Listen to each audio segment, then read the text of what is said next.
Salut, alors bienvenue dans cette vidéo. Aujourd'hui, on va faire une analyse de marché donc sur les différents marchés pour trouver la volatilité et les opportunités pour cette semaine. Donc on va commencer ici sur le pétrole. Alors le pétrole, on avait une bonne opportunité ici d'achat en suivant la tendance haussière. L'objectif, il est vers 88, donc le niveau de résistance ici. Pour l'instant, on l'a pas encore atteint, mais on peut partir en correction ici. On voit qu'il y a quand même des grosses bougies rouges.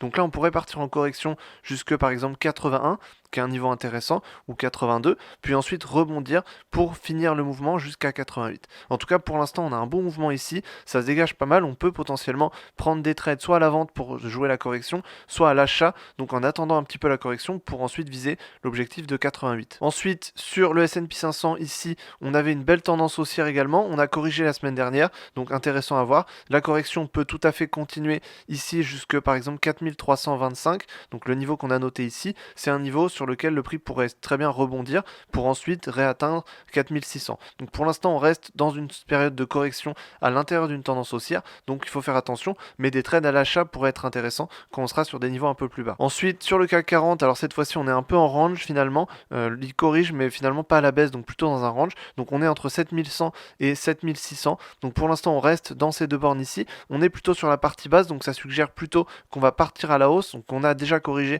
et qu'on puisse partir à la hausse jusque 7400 ou alors 7800. Donc là, ça peut être intéressant justement à l'achat pour viser les objectifs à 7600. Ensuite, sur le gold, alors on a toujours une consolidation entre 1980 et 1900. Donc pour l'instant, on reste entre ces deux niveaux. On est à peu près vers le bas. Donc là, on pourrait très bien baisser pour revenir chercher 1900 pour ensuite revenir rebondir à la hausse pour chercher 1980. Donc là, on va le trader vraiment comme dans un range puisque pour l'instant, le prix consolide. Ensuite, sur l'euro USD, on a eu un bon mouvement à la hausse. On a une belle correction qui a suivi ensuite. Donc là, la correction pourrait potentiellement se terminer. On pourrait potentiellement aller sur des niveaux un peu plus bas, à 1,085 par exemple, pour ensuite rebondir et repartir à la hausse. On est quand même toujours dans une tendance haussière, donc on va quand même rester plutôt à la hausse. Donc les objectifs vont être à 1,11 et puis ensuite à 1,125. Sur le GBP USD, on a une configuration qui est assez similaire. On arrive sur un niveau de support, on rebondit sur 1,26 et là on pourrait revenir sur 1,29, voire l'objectif ultime sur 1,31. En tout cas, pour l'instant, c'est le niveau le plus fort qu'on a. Sur USD CHF, on consolide toujours le grand mouvement baissier